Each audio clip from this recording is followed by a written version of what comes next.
wonderful vacation out Yeah. there.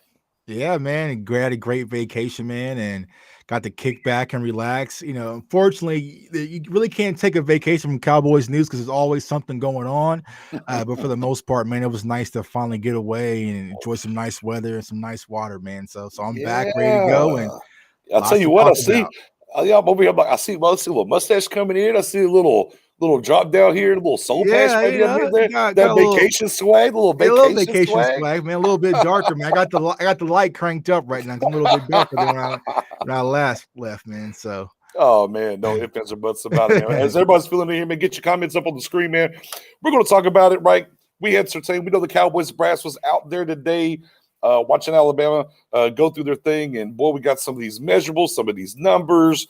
For Surtain, maybe squashed some some chatter about Surtain. There was these NFL GMs out here saying, "Oh, hey, he's a safety. He's not a corner. He's a safety." And we always know around this time, some talk starts happening, right? And all of a sudden, smoke screens, maybe trying to get a guy to fall. So we right. got to debunk some of that today. Williams checking in. What's going on? Williams saying Surtain all the way. Oh man, here they come. Here they Yeah. come. Jody, what's up, guys? Beard Gangs has been my guy Brian always checking in. My guy Richard, man, what's going on? Thank you so much, man. As we always say, man, give a like, give a share, put it on Twitter. If you're on YouTube, by all means, make sure you hit that sub button while you're here. But let's get into it. So our guy ran the sub 4.5. Okay. Surtain. Right. He ran the sub 4.5. A lot of it, and some of the things I've talked about before too. I know you have as well. There was some concern about the 40. There was some concern. Mm-hmm.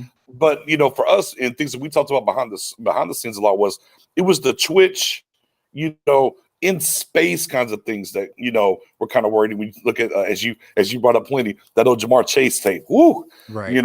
When it came to him. However, after everything happened today, and I kind of talked about this on Twitter on the Stargate group. I did my 5 of what should happen at 10. I told people, I said, I think the Cowboys are very big on Surtain. I think he's going to be CB1 on their board. They walked through the door today. They're out there at the pro day. So Tuck. Yeah, man. And I know this has been a conversation at Lithium with, amongst Cowboys fans about Patrick Surtain. I want to make this clear. I'm not trying to knock this kid's skill set. I think he's a decent player. I just feel like right now, because if you go back and watch my tweets during the season, I was on the Patrick Surtain board because I thought we would probably be around 15, 16, 17 kind of range, which will be perfectly for him. But as far as being the number 10 spot, I feel like Patrick Surtain does not push this defense forward.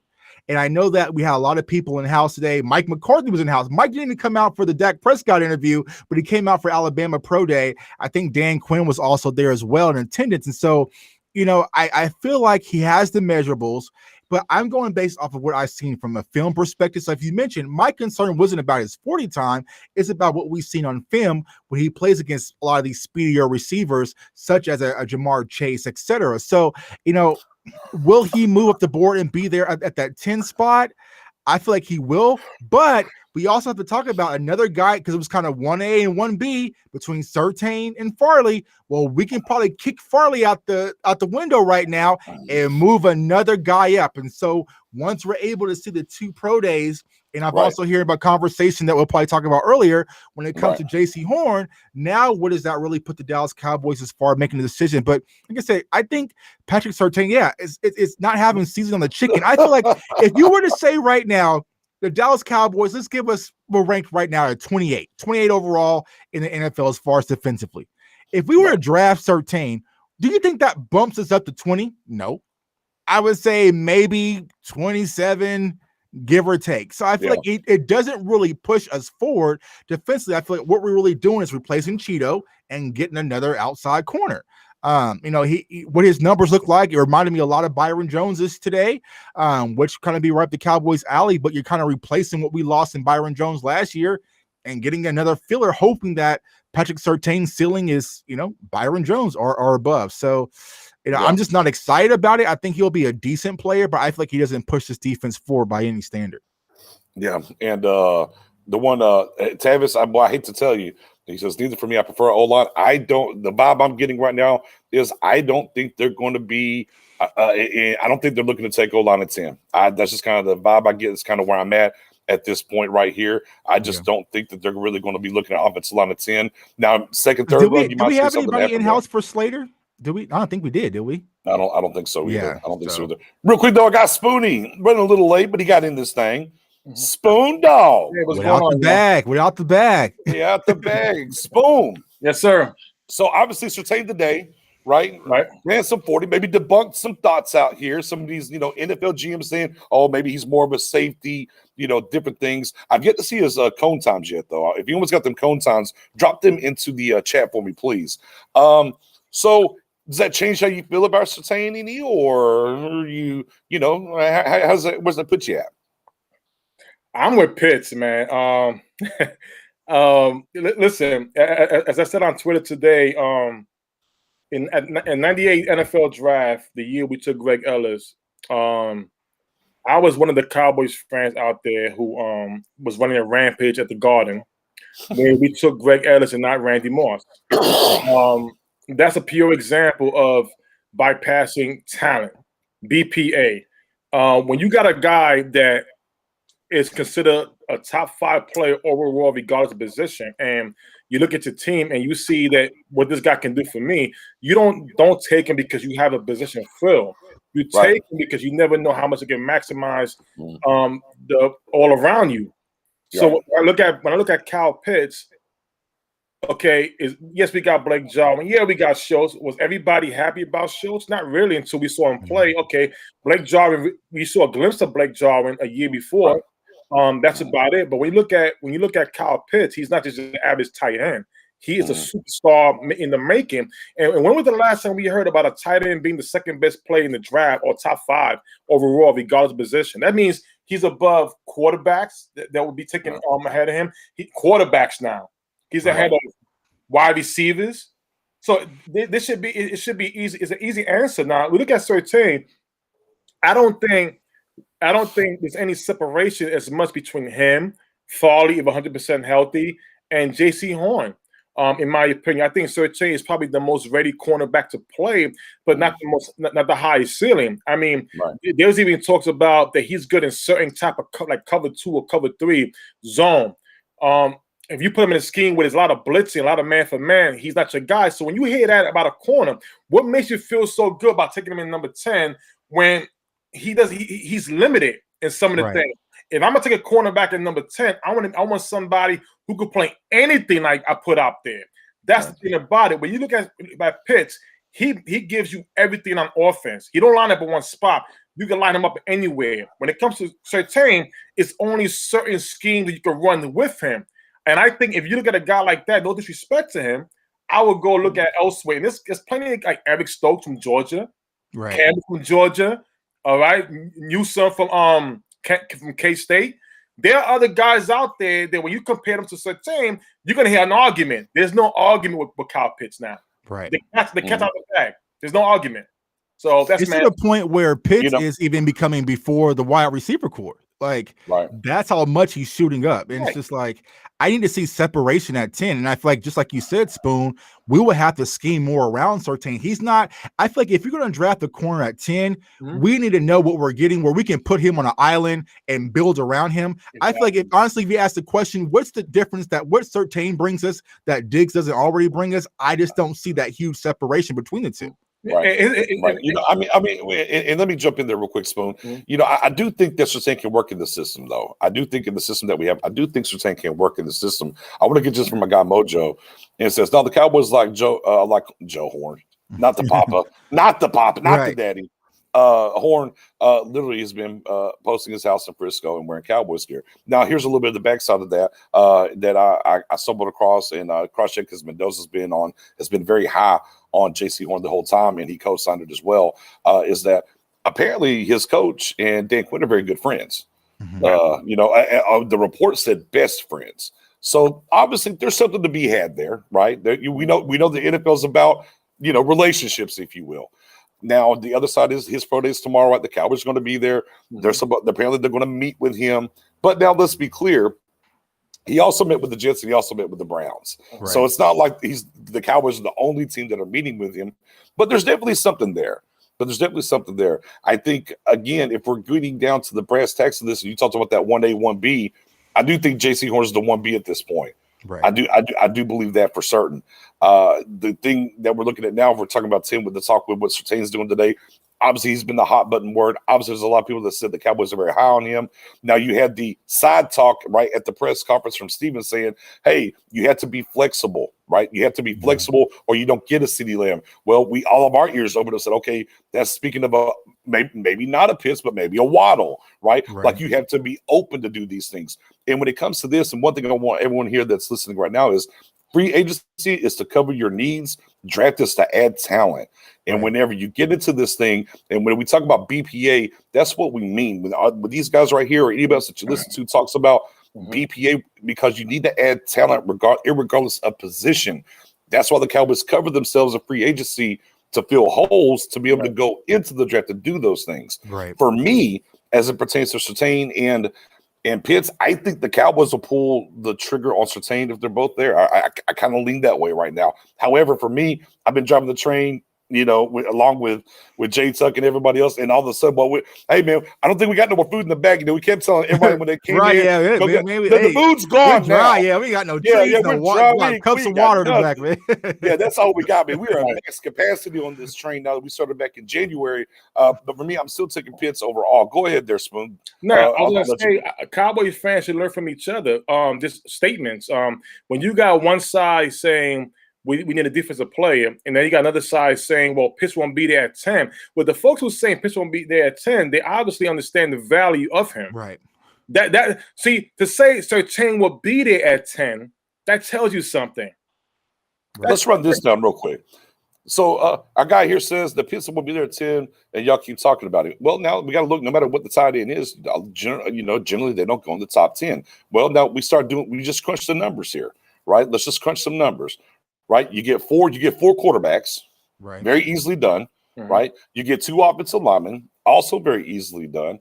You get 3 wide receivers. I mean, my math's pretty slow sometimes. That's 9 though, right? Yeah. Now we haven't talked about what if Surtain goes earlier now because of what he did today. What if a Parsons goes earlier than he did today? We're seeing some of these tackles, offensive tackles, even talking about going higher now. So to sit here and say that Pitts won't be here at 10, it's just foolish. I mean, look, Pitts being here at 10 is more believable than Lamb being at 17 last year, and hence why that's going to continuously be the conversation. And let me piggyback off of this for what Spoon just says. So why are you guys telling us that Pitts won't be there? Don't you think in the NFL a shutdown, lockdown corner would be a priority over just a tight end? So that debunks your whole conversation about just drafting a tight end. Why in the hell would a tight end be, a prospect over a shutdown, lockdown corner at the NFL in the passing league? That lets you know when it comes to Patrick Surtain, and no knock on this kid, he's not that guy. Now, if you had maybe a Kyle Pitts and you had a Jalen Ramsey, okay, maybe the conversation would be a little bit more offset. And when it comes to Patrick Surtain, he's just not that guy. He's a suitable guy that you can probably plug in on day one, but there's not that type of upside. As Spoon just mentioned, and Nix, you just mentioned, there's a lot of holes and weaknesses we see in his game that will make a Kyle Pitts that extremely more valuable. And if you're able to get a top 4 prospect at the 10 spot, you have to take it and you have to run with this. There's no ifs, ands, buts about it. Right. Listen. This Kyle Pitts versus we could go backwards. I believe Mary was the one who posted it, and BJ started the train. This is back in November before the season even ended about Kyle Pitts. They did an early mock, and I wish we could go back there just to feel the energy that we have now today. Right. The energy is not the same. It's a lot different. It's a lot different feeling, and the whole difference is that we should learn from last season. Last year's draft, right? BJ, the CeeDee Lamb train, right? I was Jerry Judy, other everybody else. Little by little, as the draft came closer. Choo choo! Here we go, all aboard, CeeDee Lamb. Right. Now, and Cowboy Nation. That to me, after watching us take Greg Ellis over Randy Moss, right? I mean, I was pretty pissed off. Last year's draft, it made me wholesome again because we didn't go after need. We needed a safety. We needed a pass rusher in Clavion Chason. Everybody was saying Chason going to be there. Nobody really thought that CeeDee Lamb was going to be there. But the minute that Judy was took him. Then we see the Atlanta Falcons come up and take AJ Terrell, the cornerback. We're like, oh my God, what's going on? And the minute the clock was on the clock, the party started. We took CD Lamb. Now, what did it teach you this year? And again here, TK, show me the draft analysts that showed CD Lamb falling to 17 last year. I mean, we can play this game back and forth all day, my friend. Yeah. But I mean, it's cool. I mean, there's tons of mocks out here and everything else, whatever the case may be. You know, and look, if Pitts might go earlier, that's true, and that's factual. We can play that same game because we had so many mocks showing that Pitts was going to come to the Cowboys. I mean, you dig around on the internet, you can find whatever you need to find. Right. So listen, I give you, hey, Tuck. Remember that game that me and BJ was playing, which was on the show where if this guy fell. Here's another thing. Imagine if a Jamar Chase or Waddle or Devontae Smith fell at number 10. You're gonna have folks saying, no, we need this position. But wait a minute, where the folks at who so quickly to want to trade Michael Gallup? Right. There's your opportunity. You trade Gallup, who you know it's gonna be hard to give him a new contract, and you're gonna get a Chase in here or Devontae Smith, who are much more their ceiling is much more higher.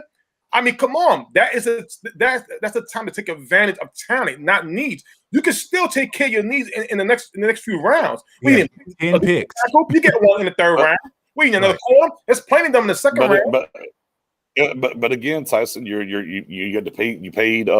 You paid Amari Cooper, right? You know, and whatnot. And you still went and took a guy. So I mean, again, but this cap is hitting everything. It's not going to procure them from just re-sign Noah Brown. You re-sign Cedric Wilson. So and I've yet to find someone that says, you know what, the Cowboys made a mistake last year by drafting CeeDee Lamb. Nah, everybody was at the pro shop buying jerseys, talking about it's our year. Why? Because a player of that caliber pushes us forward a lot better than a Clavion Chasen or, you know, whoever we were, Grant Delpit that we were considering drafting last year. Like, because hopefully the Dallas Cowboys won't be drafting the top 10 for any time soon. So if you're able to be up here and get a player of instant impact, you have to take it and just move forward. I can go get you a Patrick Surtain in free agency or later on the draft. I promise you guys that. Yeah, listen. End of the day, like I said, I choose BPA over needs. You got what makes the NFL, what makes it make up your team is the rounds 2 to whatever you have, and that's what it does. And just because you took another position or BPA in the first round doesn't mean that you lost all hope. It's other guys. You have to look at. You have to compare the positions. Now, if you look at Kyle Pitts, what tight end you can say we should pass on Kyle Pitts and get this guy in the second, third round? They got these guys in the third round projected. Right. Quarterbacks. We're picking 44 games. Yeah, right. Go ahead. I would say, Tuck, there's a guy to your own heart right there now. He's pulling your heartstrings there. Yeah. Hell yeah. Well, you know, if it's Pitts or Chase, I'm happy with it. Because I feel like it's the same dynamic. If we were able to get Chase, then we move on from Gallup, and the same with with Pitts, man. But like I was saying on Twitter, right? You know, this whole conversation about Jarwin, also Schultz, no one said, oh, we don't need CeeDee Lamb because we had Noah Brown and we had Cedric Wilson already in house and Amari Cooper and Michael Gallup. No, you get the best player on the board. And let's say, for instance, because I've been trying to, slowly push this train, wink to the Eagles. If the Eagles were to take Patrick Surtain, are we concerned at all? Are we sweating? No. Are we sweating bullets? Not me.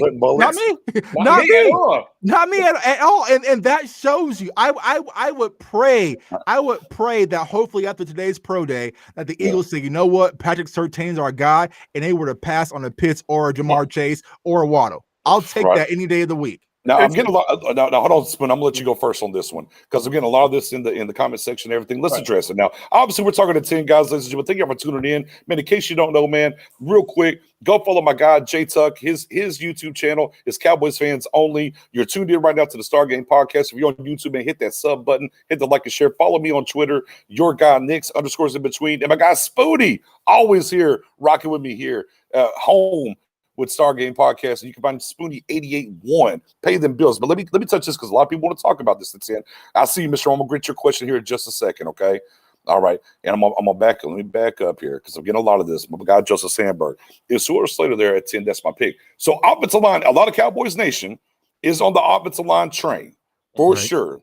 Spoony, What are your feelings about offensive line at 10? As we looked and we kind of talked about the Liam Etchenbergs and the rest of this draft and different things like that. Where do you feel, right? What do you feel about Sewell? Now, Sewell is going to be probably the caveat, right, if he happens to make it. I don't know how he does, right? But, I mean, Sewell or Slater? Offensive line at 10. I say Sewell. Sewell's a top 5 pick any day. Sewell is a generational. Listen, Anthony Munoz. Generational. Wow, that's why I think about Sewell. Anthony Munoz, and he's about 20. He's only 20 years old. He won't be 21 to the season start, I believe. So hell yeah, I'm taking Sewell all day long. I mean, Sewell Slater's on the board there. Tuck, feelings. Yeah, so are we saying that Pitts is off the board and Sewell and Slater and not Diggs, but so I'm already calling the kid Diggs again. Surtain. Sure. Yeah. Then I'm going offensive line, man. I feel like that gives us a more push forward at a critical position than actually Surtain gives us. And like I said, it's no knock against this kid, but I just don't see the upside with him. Like I said, we can go get you a JC Horn. We can go get you a Tyson Campbell or a Greg Newsome. Or there's so many names that we researched and talked about that can give you the same upside. Oh, Sam. I'm sorry. Go ahead. You get the same upside that Patrick Surtain provides. Oh, Sam, boy, if I could print this on a T-shirt, you need to think about beyond just next year. Pitts and Waddle gives you more options. That comment right there. Real quick, though, my guy Rome in the building, Cowboys Fan Talk says, question, do y'all think Pitts could possibly go before 10? Obviously, it's a generational. Teams like Atlanta, Detroit, because Detroit needs a lot of help, especially a wide receiver. They lost a lot of guys. Atlanta, we know they just extended your guy, Matty Ice. We know, when they had Gonzalez in that thing, right? The wide receivers are kind of set. Could they go there about as much defense as they need? They lost both safeties. They lost a corner. But, hey, they could go there. Look, there's no ifs, ands, or buts, in my opinion, here that Pitts can be off the board. I can pick 3 or 4 different teams that Pitts could go to. I'm not saying that he's going to be on the board. But to sit here and act like he's not going to be there, because every guy that we kind of get hot on, look, I've already seen it today, guys. Oh, yeah. They saw that. They saw that pro day. Surtain's not going to be there at 10. Well, Pitts ain't gonna be there. Remember Micah Parsons, how high he was? Oh, I can't find Micah Parsons anywhere. He fell low too. No, absolutely, guys. I mean, I think y'all kind of agree on that, right? I mean, right. My guy Matt Owen, aka Professor O, that I had on this past weekend, made a good point to me as we were talking back and forth. He goes, "What if you trade to 7? It only costs you a third, and it secures you a Pitts." Would you give up? You got 2/3. Would you go to 7 for Pitts? You can have both those thirds if you want to. Hold on, Tuck. Hold on, Tuck. Hold on. Tuck. Also give him a Subway sandwich just for being right. I'm doing that. And as Tyson says, we got shout out to West Coast Cowboy always. He goes, we got Lamb, we still have the same needs going into this year's draft. Well, but you did draft a cornerback. You drafted 2, but you're playing with 1 with Robinson back and forth. And one of them can't even get on the field. The wrong type of coach. That's all it was. But here's the thing. The one thing we didn't address in last year's draft at all was a safety. But that may be over very soon, in a couple of hours. So just stay put, be easy. We got this. Listen, this free agency. Well, I know we're gonna talk about it later on, but I'll just say this: they're placing all the positions that they may be in question, and so it's gonna allow them to say BPA or move up. Hey, I don't like this. Stephen Jones in the draft is not as bad as the free agency part. And the one thing he said in the press conference a couple of weeks ago, he says, during the draft, we have to be aggressive when a player that falls in our lap that we didn't think it would. You have to go get that guy. So with that being said, he's basically saying, when y'all all saying corner and offensive line, if a special talent falls in our lap that should have been taken before us, we're going to press that button. That could be Chase. Right. Listen. Because I can guarantee you that Surtain is not number 1 on the Cowboys' big board. He's not. He's not. I think. Look. I'll down this hill. I absolutely unequivocally believe Surtain's number 1 on their big board. I think he's their number one corner. I'm sorry. Number 1 corner. Yeah, number 1 corner. Yeah. Number 1 on the big board. No way. I agree with that. Absolutely. With that being said, guys, we got a question here from William. Who is your number 2 cornerback next year? Well, it's so hard to tell because I think they're going to dip in free agency and get an outside guy still. A guy that I didn't think they're going to bring in But the longer this thing plays out, the more I just start scratching my head and say, yeah.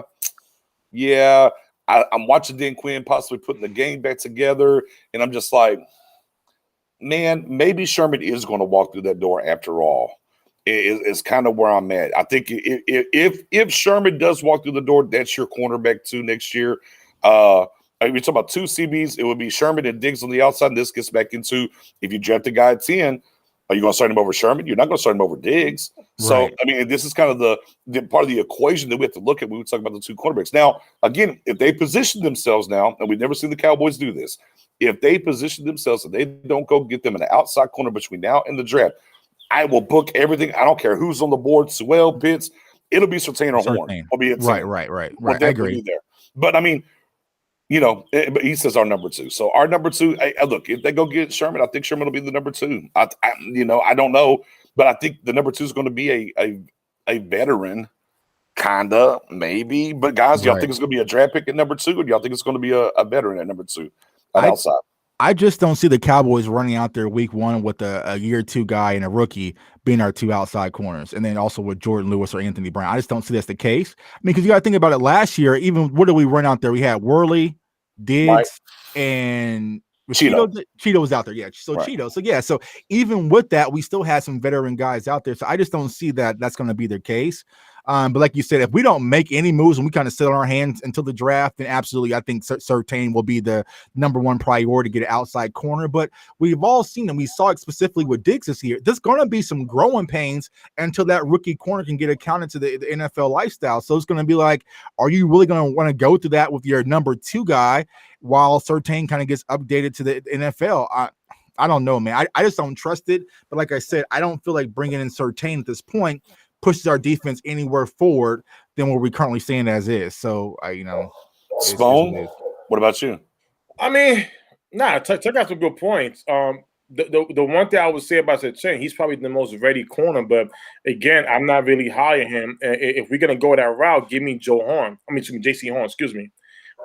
That's what I'd rather go with. But if they pick Surtain, I'm like, man, okay, let's see how this pans out. But I'd rather go with a veteran guy. I know I haven't been so high on Richard Sherman, but the more we talk about him, the more he's out there, right? He's out there. He's hanging around. Yeah, it makes like, listen, sometimes you have to get down and dirty in order for you to get some good results. And the thing is, we do need some spunk. We need some attitude changes. And if you're gonna bring in your guys to come in here and do that for you, you know what? Hell, bring Earl Thomas too. Bring them all back. We need that. And I think that would be even great. So that way you can allow yourself to pick the best player. Listen, just imagine, y'all. Look at Dak. We paid Dak Prescott. We getting a lot of veteran guys coming. We need safety. Dan Quinn said priority was safety. They're gonna take care of that, right? They're still gonna draft them one.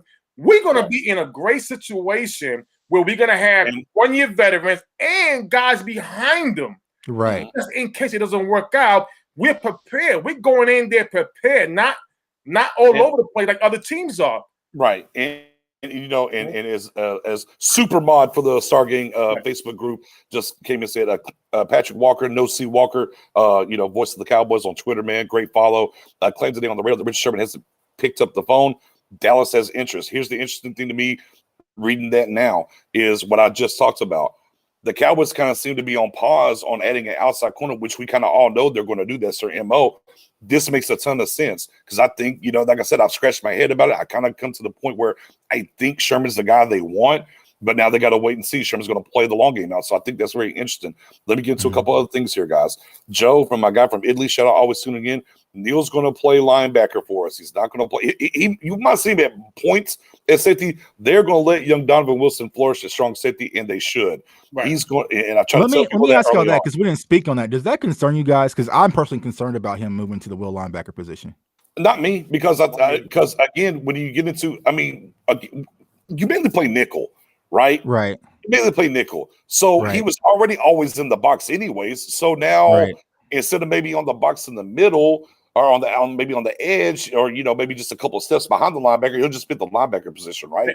Now what we have to see is, and the big thing that we've all talked about, I want the front 7 picks. I want the defense to go and flourish and stop the run and protect these linebackers. Again, he'll be just like LV in Jalen Smith. If they can't keep blockers off of him, then good luck. I mean, and that's any linebacker in the league. There's a point in time where Ray Lewis, people thought he was on the decline. Then they backdoored and got Ngoli Nata, and all of a sudden Ray Lewis was Ray Lewis again. You got to be able to protect these guys. Go ahead, Spoon. Right. No, I heard him over the radio. He had an interview the other day, and he was very happy about it because he says that he asked for it in Atlanta, actually, about playing more linebacker role because he likes to be part of the action. He goes, being back there is playing on board, but he wants to get in. I just love the attitude. Yeah, he's big boy too. Yeah, he played the position about 42% of the time. So some days on nickel plays, he would go up to play that linebacker spot. He did well. He did very good. He's a good tackler. He's a good hitter. His instincts is off the charts. So my thing is this: if a guy knows how to do it and he's doing it in a scheme that he's familiar with and with a coach that knows him, I'm all down. This defense needs help. Right. And look, and that should help. Right. So let's pivot over here. Kamikaze or Hooker? Who do you want? I want Trey Boston. I want a guy that's going to play 15 games. That's who your guy Knicks was. I want Trey Boston. I've been trying to get him to Dallas the past 2 times he's been available. I'm hoping third time's a charm. Obviously, it looks like they locked in. For me, I say they should sign them both with their health. That's what I would say. I don't think they're going to cost you a lot. Why not bring them both in and best man win? But that's probably not going to happen. If I had to pick one, Spoonie's fed me enough information at this point. And then let me shout out to my guy Boss because he actually picked neither, but he showed some tape and some different things that I went and watched. Shout out to Boss Cowboys. Give me Hooker. I think he's a more willing tackler, if you will. Doesn't dive at the knees or the ankles all the time. Health obviously is a concern either way. But between the two, I'm gonna take Hooker. Obviously, Kamikaze, I think if he passes the test with flying colors health-wise, I think he'll be the guy because, again, it's all about connections, and we're talking about Dan Quinn and what he did. But I want Hooker. Spoonie, I'm going to let you go last because, man, you've been pounding this out for long-time listeners. Y'all know Spoon's had the Route 33s of the world, the Route 29s of the world. He has been about the safety position for going on our 3rd year now. J Tuck, Kamikaze or Hooker? Yeah, I'm going with Hooker as well, man, because I feel like Hooker gives us the most upside potential if healthy. And so he's a dynamic player that can come in and make turnovers and make things happen, just a playmaker ability if he's healthy. But also, like Spoon has been saying, is we can bring Hooker in and let him be that bridge, draft the young free safety in the draft, and let him get accommodated to Dan Quinn the scheme. So I'm all for Malik Hooker over Kamikaze, man. But I feel like you said, Nick, at this point, you don't hurt because we need more guys. So you can probably bring in both and let them battle it out and see what works best for you. But I'm all for Hooker right now if I had to pick between the two. Spooning, by all means. Well, I mean, listen, I ain't celebrating yet until I see the signature. That's what I'm waiting for, the signature and the announcement of the free safety position. We'll get to that. But I say Hooker only because, well, you're getting a first-round pick guy. He's picked by number 17. The way the coach played him at safety, it was a lot of banging. In this type of defense, it's going to be a lot more covering, a lot more reading, taking the angles, a lot of picks I'm seeing out of this guy.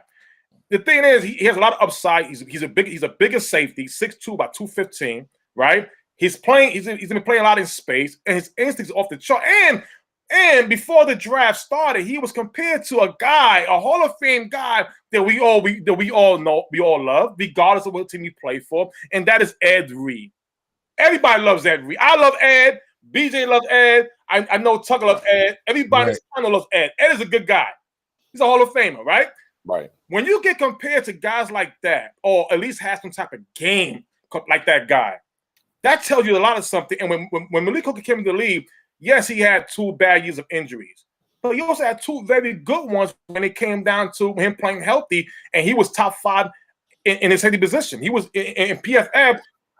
He was in the grade of the late 80s. So when you get a grade like that, it kind of tells you what you have in a guy. Now, when it comes to Kazi, I like Kazi. Don't get me wrong. If they bring in Kazi, I'm cool with it. Kazi is a pick-off guy. He's smaller, but he's a pick-off guy, and I'm cool with that. But Hooker has the upside that if he stays healthy, we hit the jackpot. We hit the jackpot because if Malik Hooker was not injured at all, As I said 2 weeks ago, he is the best safety in free agency. Guarantee you. Not your guy Xavier Woods, right? Who? Not your guy Xavier. I don't know him. I don't know him. Yeah, my guy Zay says, can Pitts block? Yes, turn on the tape. Yeah, he's more than an adequate blocker. Apparently, guys, now, and this is going to matter to the draft, because if this is true, I'm going to guess the Eagles are not going to take a quarterback. Apparently, they just signed Joe Flacco. My guy, hold on, my guy Ryan Carton just checked in and said Eagles just signed Joe Flacco. So QB. So again, if that's the case, you're probably scratching QB off the board for them now, even though there was maybe he just signed with the for a 1 year $4 million. Hey, I remember this. They had two quarterbacks on the roster when they got Carson Wentz. Hey, Florida Cowboy. No, that's why I said Trey Boston. Now he's going to play the full 15, 16, 17 games. But here we are. Go ahead, Spoon. But here's the thing, yeah, with that comment. Okay, so we got Hooker, right? People say, oh, injured guys. Here's another thing.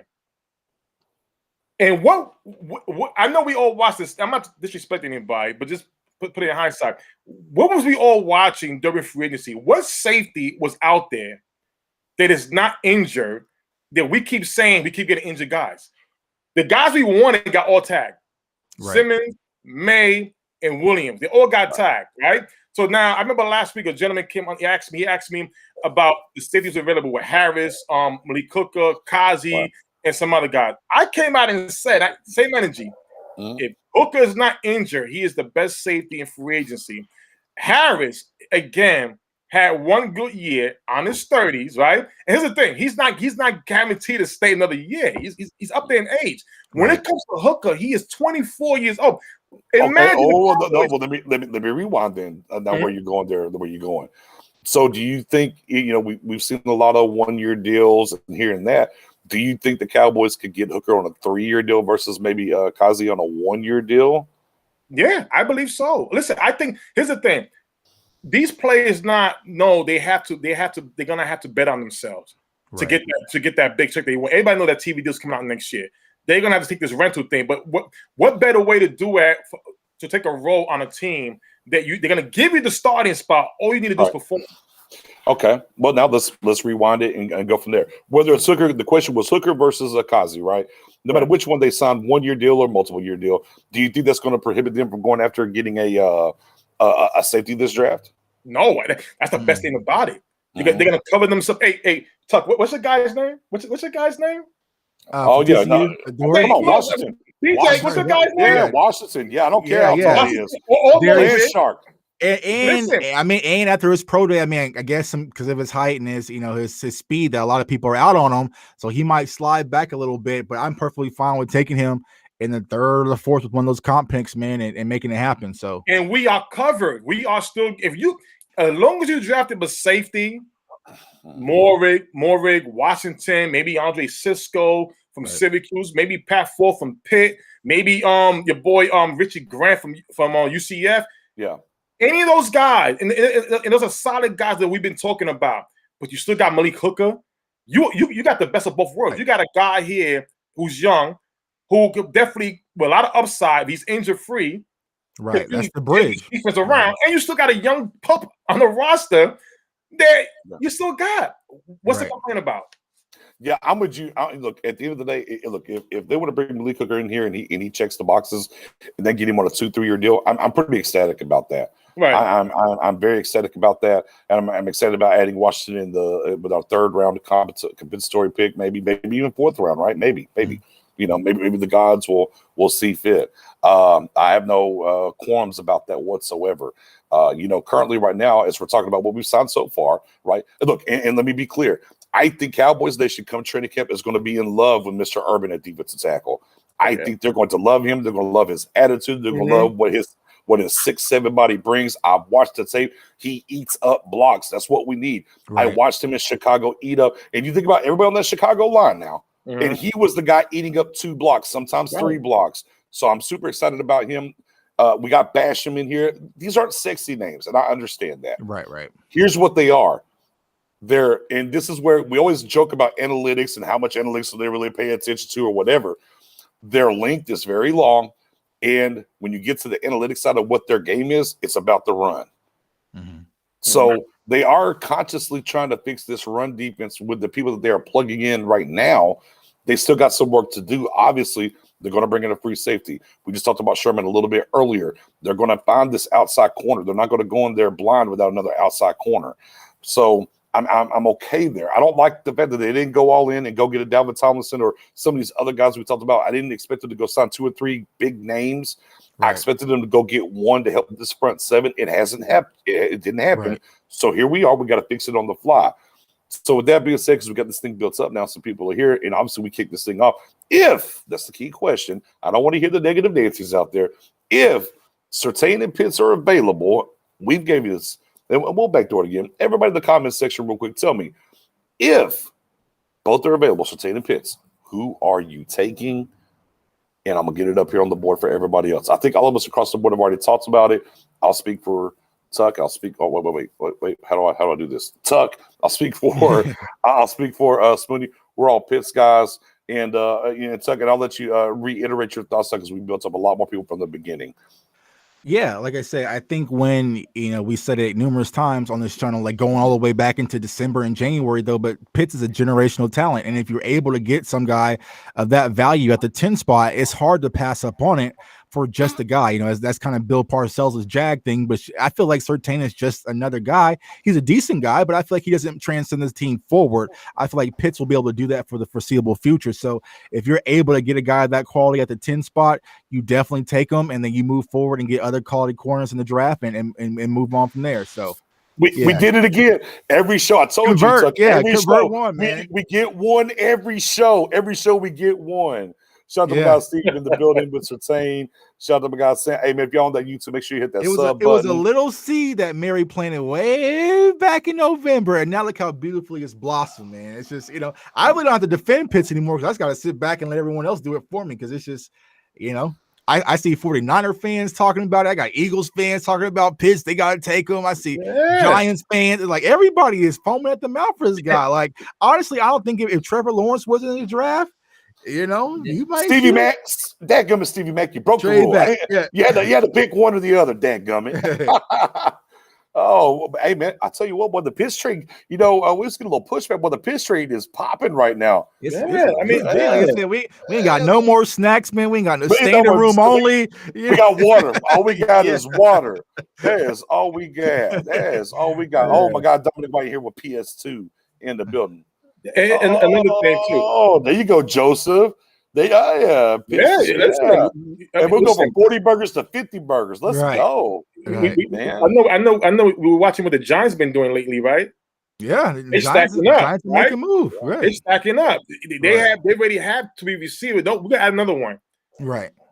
They don't care. Oh boy, this guy's after my own heart. Rich, boy, welcome to the show. Make sure you hit that sub, man. I've been talking the same thing. Rounds 2 through 4, we have 5 picks. I want to turn those 5 picks into 2 seconds and a high third, or maybe a late first and a second and a high third. I want us to get busy. I want to stick at 10, but I want us to get busy. And definitely, we don't need 10 picks. We need to get busy and move all the way up. I am there. Right, because 4 quality players, 4 quality will do the trick. Yes, Zay. We already said yes. Pitts can block. Like 8 times already. Watch the film. There's numerous guys putting out there great content that shows you all of Pitts' greatest blocks. Man, he can block.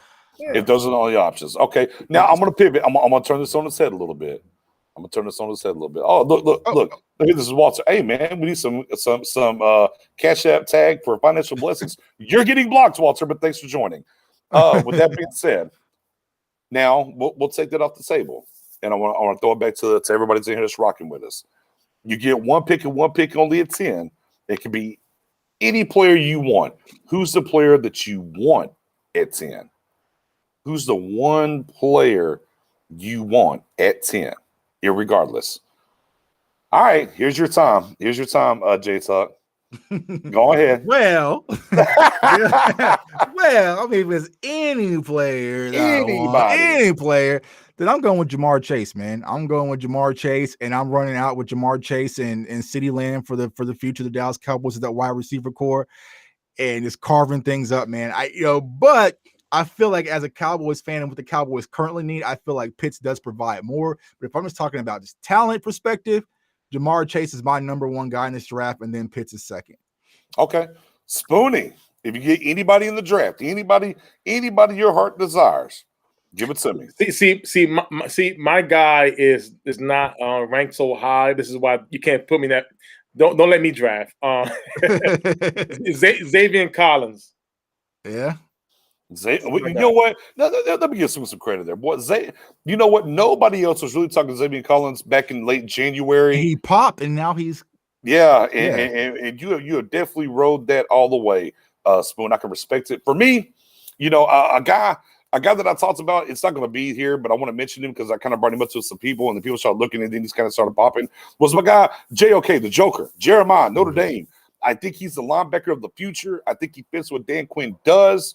And back to the guy earlier who broke the rules and traded back. If we were to trade back some man, I would love. Look, let's say the Patriots at 15.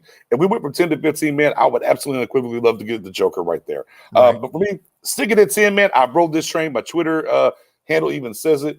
I rode this train since January. I'm on it, man. I'm not getting off. I'm choo-chooed all the way out, man. Give me Pitts or give me death. That's where I'm dying on this hill, no matter what. Mm-hmm. I'm dying on this hill, man. And I think that, you mentioned about trading up and using those comp picks to maybe move up in the second round. I think Collins might be an opportunity for us to get him there. So, that'll be good value. So that's that. Let me say, if you get him, then they're not picking up LVE's 50 option. If you get Collins. All right, let's get through some here. Waddle, obviously, that off the top, but I got a guy for you later. His name's Anthony Schwartz from Auburn that we can go get. Just take a look at him, the wide receiver. Flash. Go look at him. But, hey, Waddle. My guy Rich says, Waddle or Pitts? Let's see. Oh, yeah, I already blocked that. Oh, Sebi says, or bust. Surtain or bust.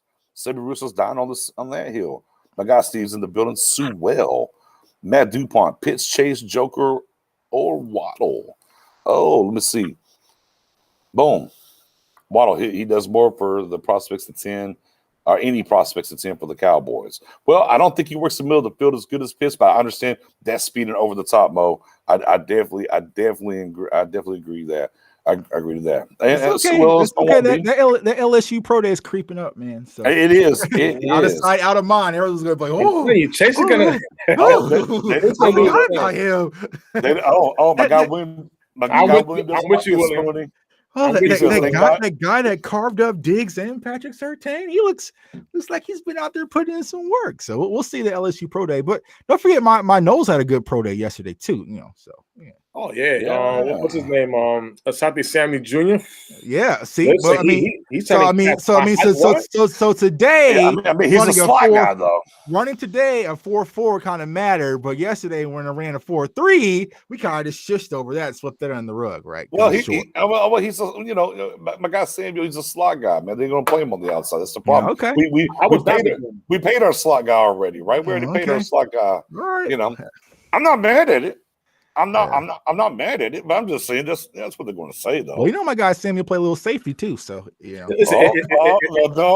look at you. There you go. Safety.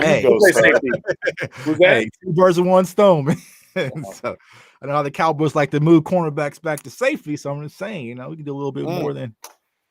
Right, and then the position coach says, "No, you're coming back to corner." Then the defense corner says, "No, actually, Robinson, you're a safety for me. I'm so sorry." So yeah. Listen, and here's the thing: Mac Jones running today. I'm glad. I'm happy for him because what's going to happen is that if Pitts and Chase are off the board, let's just say, and we got the cornerbacks right there. The Pats are at number 15. Mm-hmm. I still feel we could go to number 15 and still draft Horn. Right. But here's the thing. Well, great segue right there because Brian says, "Is it worth trading down and getting an extra pick and getting Horn?" Yes, he has the pedigree and is a beast. Go ahead, there, Spoon. That's perfect scenario. I will still drop back and get us. Now, the only thing I'm concerned with the Giants, they already got receivers. They already signed so many receivers that they're not going receiver anymore. I'm pretty sure the next pick is gonna be Adoree Jackson got signed to a lot of money. Yeah, they got Bradbury and Jackson, so they might. Right. So now I feel comfortable that maybe they may hit the offensive line or hit a pass rusher like maybe Gregory Rousseau out of Miami. So I'm not worried about the Giants. Washington, not worried about them either. Right. They're probably going to go quarterback. Right. And you know, Jeremy, if Snyder calls Jeremy and goes, hey, I want to just trade up. Oh, really? You want to trade up? Well, I like your first round pick next year, and I'll extra third maybe. You know, things like that. So the Cowboys right now are in a great spot. Yeah. That if Pitts and Chase are gone, that they're going to go, Well, you know, and here's the thing. And if you trade back for Horn, it gives you more firepower to come up the board and get back in the first round and do other things. So, Brian, I definitely like the thought process there. If it's quarterback or bust for the Cowboys and you can move back 2 or 3 spots, get an extra pick, go ahead and get J.C. Horn and then take the rest of those picks and bevy and come up and get a late first and 2 seconds or a late first, a high second, and even move up maybe to the bottom of the second, man, I am all the way here for it. With this right here with the Slater Sewell, are they playing guard week 1? I think Slater would. I don't think Sewell would. That's kind of where I'm at. And when I've looked at the tape, I think Slater can play guard. I don't think Sewell is going to come in and play guard for us. You know, that's just kind of where I thought. Now, does he come in to replace somebody? Yeah, I mean, injuries, you know, we saw we missed all last year with basically both tackles. I mean, there's obviously that's going to be stuck in the back of your head. But no, I think Slater can come in and play guard ASAP. I don't think Sewell's going to do the same at all. My guy Google says he honestly thought, I like this, thought Jefferson was better than Chase, and he had Devontae Smith over Ruggs and Judy last year, but not better than Waddle. Interesting take there. All right, so now let's pivot off of that. Now. But we got this draft talk going, man. I'm loving it, man. The crowd's hype over here a little bit, man. Keep bringing them comments, keep hitting them subs, keep hitting them shares. Real quick, Jay Tucker, let you pay some more bills. Go right ahead. Yeah. You guys can find me on Twitter at JTuck151. I appreciate all the support, man. And also find me on my YouTube channel. Comment, like, subscribe. Cowboys fans only. Go ahead and get those subscribes up, the likes up, man. And also check out an article I just wrote on my guy Asante Samuel on the Cowboys Wire, man. So shouts out to Mike Crum and KD for allowing me to come on and dusting off the old typewriter, man, and putting some thoughts together about my guy Asante Samuel Jr., who I would go on record to say is the best prospect in the draft at the cornerback position, but I'll be biased if I say it. So, and again, showing that age, said dusting off the typewriter. I like it. I like it. And there's a couple of guys here let me know that hey, Samuel's not a slot guy. He plays outside. Yes, I understand that. Mendoza as well can play outside. Yes. Well, guess who else can? Jordan Lewis. What do the Cowboys say? You're a slot guy. So for me, if they go get Asante Samuel Jr., they're going primarily look at him as a slot guy. That's my only issue. Right. You know, I mean, Spoonie, as always, tell people where they can find you before we get to the next question. Oh, if you find me here home and starting with BJ and Miss Mariella, and on Twitter at Spoonie881. Bada bing, bada boom. And then real quick, my guy Jesse. And look, Jesse, here's what the tape tells you, right? And I said this on Big Game James show. At the end of the day, when I turned on the tape, when I look at Slater, he's a 10-year starter. When I look at offensive lineman, I'm like, are you a 10-year starter or not? That's kind of where I'm at when I look at that's just kind of one of the things I do.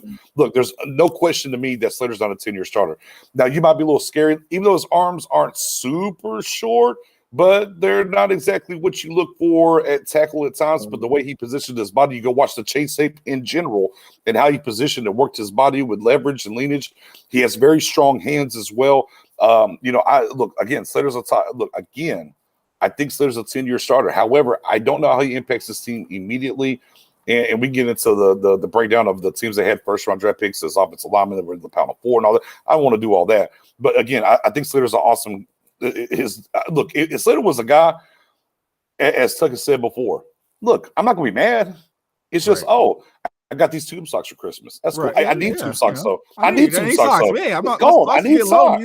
Thanks, Grandma. Appreciate the socks. You know, I want to say this. I mean, because kudos to you guys and a lot of people also who watch this show frequently. We were out on Caleb Farley way at the beginning stages. So yesterday, when the news kind of blew, everyone was like, "Oh, I didn't know that." So let me ask y'all this: what do you think the reason was for him delaying the surgery until now? Like, why didn't he just do it when he had this whole opt-out season? Yeah. I mean, one, it keeps him from having to do anything at Pro Day. Take that for what it's worth. Okay. I'm just saying it does, right? Because you've been out of football for a year. So nothing you do at Pro Day is going to hurt you now because you're not going to be able to do Pro Day. If you look at the surgery, you dive into it, it's not a huge procedure. It's not something that's going to be like, oh, wait a minute, maybe I need to take him off. But here's what it does. To me, no matter what he would have done at Pro Day or whatnot, sure, it maybe takes you out of being a 10th overall pick, but I don't think it's going to knock you all the way to the second round. It buys you time. They're saying he might not be able to be eligible to return from June or July, though. Like, right? No, I got something for that. Okay, go for it. No, bring that back one more time. When the surgery is? They say he won't be able to be return until about June or July after the surgery. Woo! So, get a little digging. Do we know who the surgeon is? Look, I told people it was the Cowboys' second round. Go ahead. Let me not steal your go right ahead, sir. The same surgeon, right, who worked for the Dallas Cowboys. They did Jalen Smith, right? Am I right or wrong? Yeah. Yeah. So that means, wait a minute. Let's be honest here before we go. So if I'm a general manager and I don't have the power like Jerry or Belichick, where they can take whatever they want to take and without no consequences, would I really take a chance on a guy like that? No, I wouldn't. Right. But if I'm Jerry and I know I'm getting information about how he's gonna feel down the line, well, guess what? If I'm Farley, I'm saying, wait a minute. I earn my money as a Cowboy player. I mean, hey, listen, we saw what happened with Al Collins, right? I'm not saying that was planted, but I guarantee those phone calls been made, and you can announce yourself not being drafted. You can say I'm out of the draft and become a free agent and get to pick and choose where you want to go. You lose some money, hand-to-hand NFL draft money, but not under the table money. So don't do this. I'm just saying. I'm just saying. Don't do that. I'm just saying. Listen, the draft is a dirty it's a dirty business too. We saw Pat Mahomes being talked bad about, and then all of a sudden with the top 10 pick, everybody's rushing to that 10th overall pick. So look, they love Keller for 6'3", amazing speed. Listen, the guy was even better than Surtain in 2019, ranked higher than Surtain. So just imagine he goes undrafted. He's certainly not to win to June. Right. Just saying. Yeah, we'll see. And we'll see what happens. We'll see what happens. Yeah, we'll see. Bucky Brooks just came out with his new mock draft that has the Dallas Cowboys taking. Yeah, we saw that. Man, I'm not even whatever. Yeah, I'm good. I'm kosher, as they would say.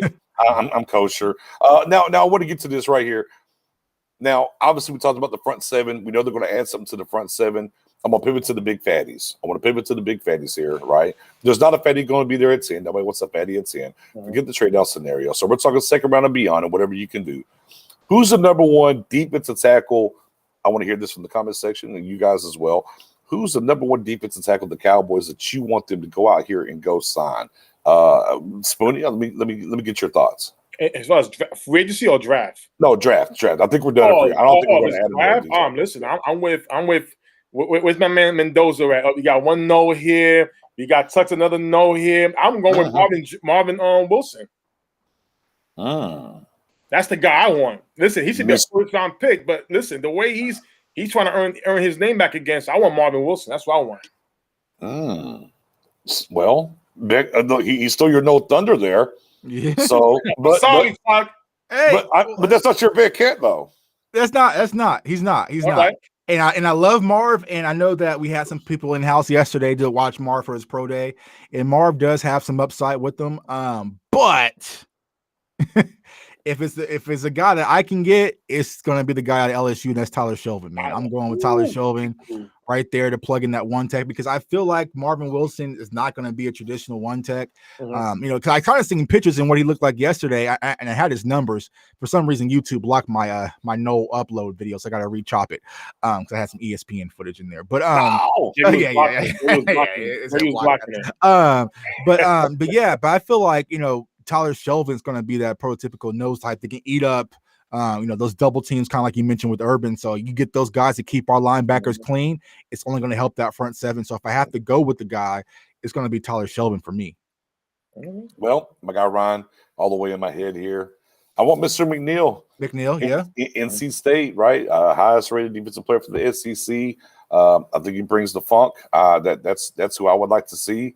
The greatest thing about that though is we all had a different answer. Right.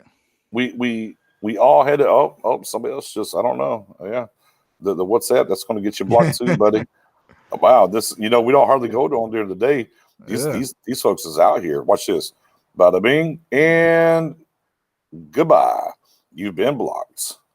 All right. But with that being said, the great answer about that is, and something we talked about that I kind of want to get to this and answer this was that there are multiple guys at defensive tackle we can go get that are later in this draft, right? Right. That can help us. And something that we've talked about is these rounds 2 through 4, like this is why we've never really tripped on our offensive player at 10, none of us, because we already know that rounds 2 through 4, man, we can go eat on defense. Man, we can go eat, and we got 5 picks within that thing that we can go do. And you might, hey, look, low-key, you want to go edge it too, you could if you wanted to, and that's the great thing about it is that these guys, Barrymore's probably going to go higher, right? Right. Not to say that he won't slip, but he might go higher. But yeah, man, again, there's just multitude of guys. And look, any of the guys that y'all mentioned, I'm not mad at. Right. At all. Right. Like it literally, like this is like I'm at the ice cream shop and yeah, I got my I mean, hey, look, man, I love my chocolate ice cream. However, you'll give me some butter pecan? Sure. Right. Sure. Break. Yeah, you know what? I'm feeling, hey man, I think I want some little strawberry today. Man, I am quite okay with any of that. Do you guys think that's going to be a priority for the Cowboys, in this draft that early, now that we got Woods returning and we just brought in Urban? And then so we'll have what? And then also Neville and Tristan Hill. And I'm not sure where we stand with the Gerald McCoy situation, but yeah, it doesn't look like they're going to bring him back. But to me, I do think they're going to add some heft at a certain point. I do believe that for sure. Right. Spoonie, let me ask you that. We kind of all thought, I mean, I did look, I own that. The wink deal was there. They talked about it. They floated with each other back and forth. They haven't brought Gerald McCoy back in. Do you think, because they did get Carlos Watkins, then they went and got Mr. Urban. Do you think they're going to bring in Gerald McCoy still, or do you think that's a done deal? I think it's done. I think it's a done deal. I mean, I wouldn't be. I think it's pretty much done. You got Urban there. You got Watkins there. You still got guys left over from last year. Keith Hamilton's still there. You got Tristan Hill. You got Gallimore. It's a crowded room. And I think the guys they had brought in, they really like it. Listen, Watkins was pretty good in Clemson. Pretty good in Clemson. He started by 11 games last year with Houston. And remember, they're playing a 3-4 defense now. He's more of a he's going to be more single man. So with that being said, you're going to really see his production go up. And I also think with Dan Quinn in the house, Dan Quinn doing a lot of persuading to Stephen Jones and Willie McClay, saying these are the type of guys that we need. And just by getting a guy like Urban, I think Urban is so underrated pickup that people are like, oh, he's defensive tackle. Nah, he's much more than that. That man is going to spot. He's going to challenge everybody on that line to really get going, and he every play. Yeah, and then for my guy Mo here, says, are we getting Alden Smith back? Something we talked about before, we can circle back around to is we know the Cowboys came out very early on and said they wanted Alden back, but we were all kind of like he might go get a bag, and literally we've heard no movement on Alden Smith from any other team. No visits, no calls, no nothing. To me, that screams. I heard something about some issue with Alden Smith. Y'all hear anything about that? Or Brian Broaddus said something about that. They had some issue that he didn't want to speak on, but I didn't know. What was no idea what physically or don't know. I don't know. Brian Broaddus won't mention it, but I can tell you why. I can tell you why. Maybe there's a plan A in place, and it's something that Bluff City. I was listening to what he was saying the other day, and made a good point. Okay. Maybe they're gonna bring in what's his name? Clowney. Well, now Spoon, I've talked about Clowney a lot on here. You did as well. And I've again, Clowney. Here's what Clowney does. If you look at Clowney in Tennessee, like, oh, he's trash. If you look at Clowney over in the same kind of system we run in Seattle, great against the run. Again, everyone they brought in so far is guys to help the run. It's not about pressure, right? Because I think they've bought into, hey, look, we have D-Law, right? We have Gregory. We have Bradley and right? I think we have pressure players. We need to fix the middle here to get that push to help them.